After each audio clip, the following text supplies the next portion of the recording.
Bonjour et bienvenue dans la météo du Bitcoin. Alors comme vous avez vu hier, il n'y avait pas d'édition parce que j'étais occupé pour des activités périscolaires. Et j'espère que ça s'est bien passé pour vous, que vous avez ridé la vague. Et c'est plutôt encourageant tout ça. Alors, pourquoi c'est encourageant? Primo, parce qu'on a passé la zone des 49,50 qui personnellement a levé globalement la plupart de mes appréhensions. Une fois passé ça, c'est festival. Par anticipation, il se trouve que j'ai flairé le breakout et j'ai pu rentrer avant que ça casse, tant mieux pour moi. Mais bon, hein, les breakouts, hein, c'est coup de bolus hein, souvent. Donc coup de bolus, tant mieux pour ma popoche. Et maintenant qu'on est là, qu'est-ce qui se passe? Maintenant qu'on est là, si la semaine se termine comme ça, on a une structure haussière weekly bien dessinée. Hein. Tout ça, ça ressemble un peu à un weekly W. C'est pas vraiment un weekly W, puisque c'est quelque chose qui part comme ça, mais en tout cas, c'est la définition d'une structure haussière, très claire. Et ça, c'est bien. Hein. Maintenant, on n'est pas aveugle, hein. On sait très bien qu'il y a des résistances sur le chemin, mais à partir du moment où la structure de marché commence à faire des plus hauts sommets, plus hauts creux en weekly, on peut se dire waouh, waouh. Is this time different? Is this time different? Can we get a 3-month crazy run? Hein, donc, est-ce qu'on pourrait avoir 3 mois d'un run complètement fou, un petit peu à la octobre 2020? Ben, c'est ce que je nous souhaite à tous, hein, parce que une fois l'ATH défoncé, si on y arrive, et c'est possible, ben là, ça va devenir n'importe quoi. Ça va être incroyablement incroyable.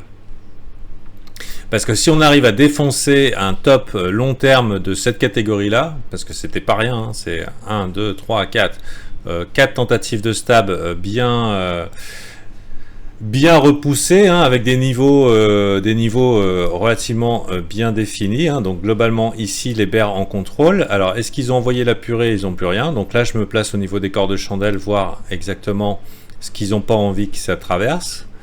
Mais voilà quoi. Et voilà que les boules sont aux portes pour retenter un coup.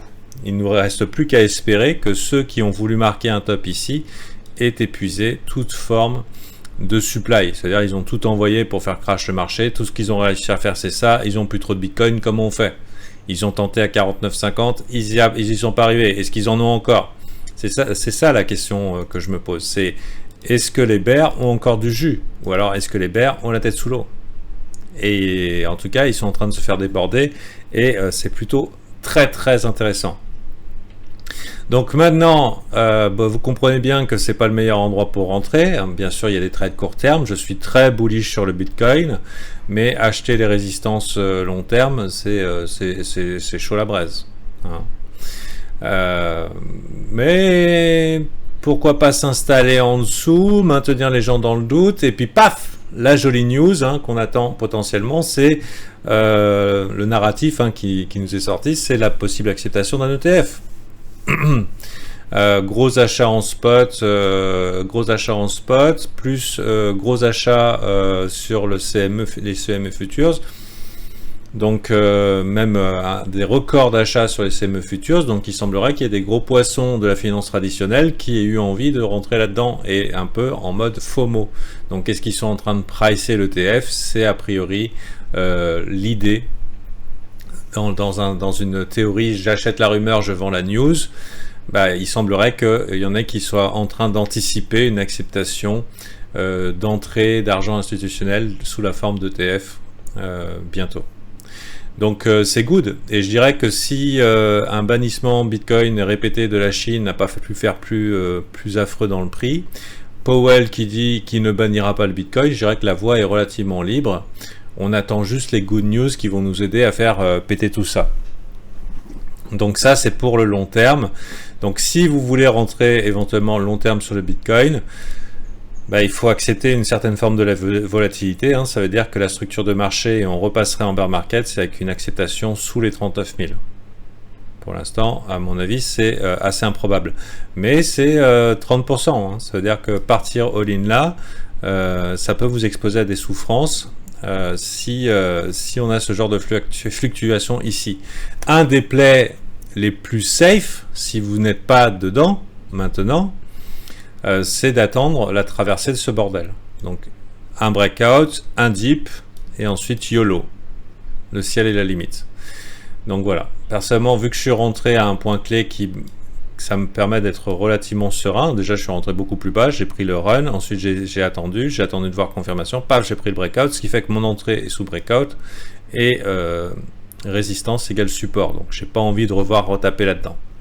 C'est une autre possibilité aussi de se dire, bon bah s'il y a un dip, est-ce que j'ai pas envie de rentrer entre là et là pour la dernière poussée, mais en théorie c'est pas facile de passer les zones que je vous ai indiquées là.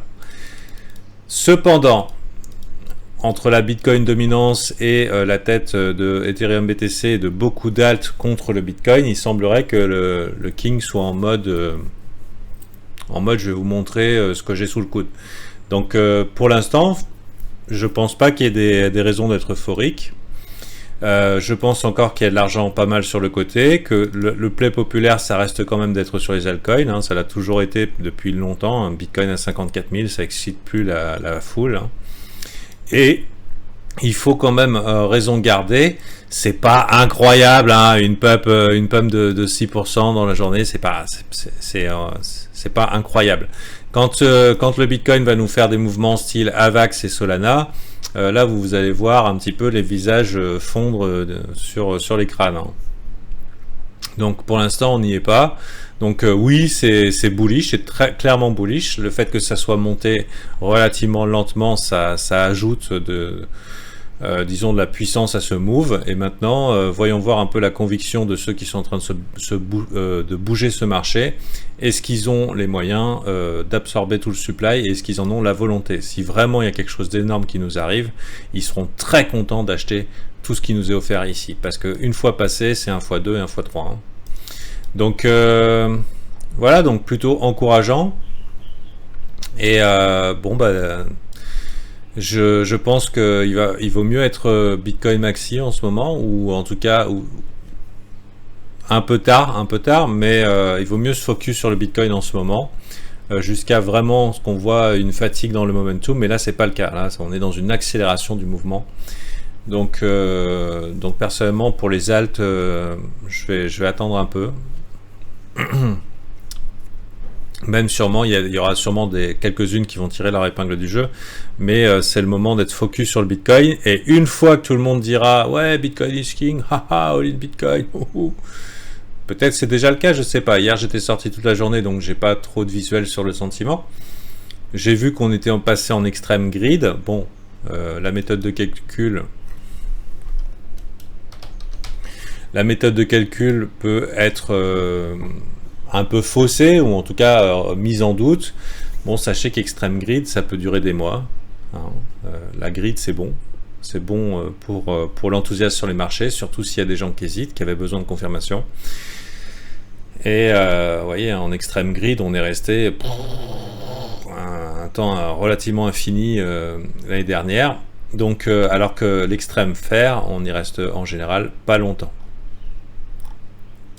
Donc, l'extrême fair, on y était là, on est déjà en extrême grid. Bon, je trouve que c'est monté vite. Maintenant, il faut voir, est-ce que les gens ont l'intention de courir après ou pas. Pour l'instant, ils sont encore, à mon humble avis, hésitants. Pour sûr, il y a eu beaucoup de vendeurs de bears qui ont été bien échaudés. Donc, il y a peut-être, pour l'instant, moins d'envie de shorter le marché parce qu'ils ont eu peur ou ils se sont fait défonce. Mais il y a encore une hésitation à courir après. Et donc ce que je suggère, c'est de, pour l'instant en tout cas court terme, se mettre en mode buy the dip. Voilà. Ou alors vendre les rebonds bon, ça je dirais... non, oubliez ce que j'ai dit, ce sera pour les VIP.